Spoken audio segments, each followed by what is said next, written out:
Hello friends, இன்னைக்கு நம்ம VM ட்ரேடர்ஸில் என்ன பார்க்க போகிறோம்னா த்ரெட் கட்டரை பற்றி தான் பார்க்க போகிறோம். இந்த ப்ராடக்ட்லேயே பிளாஸ்டிக் ரொட்டேட் கேப் வந்துடும்.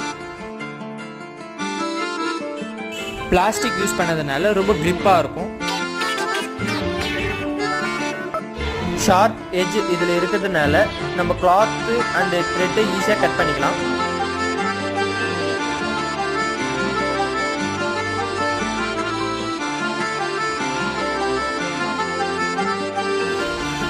கேப்ல ஹோல்ஸ் வருதுனால நம்ம ஈஸியாக கீ செயினில் கூட ஃபிக்ஸ் பண்ணிக்கலாம்.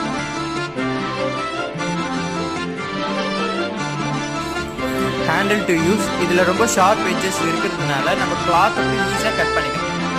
இந்த மாதிரி இன்னும் டெய்லரிங் ஆக்சசரிஸை பற்றி தெரிஞ்சுக்கணும்னு நினைக்கிறீங்கன்னா மறக்காமல் விஎம் ட்ரேடர்ஸை சப்ஸ்கிரைப் அண்ட் ஃபாலோ பண்ணிக்கோங்க. தேங்க்யூ.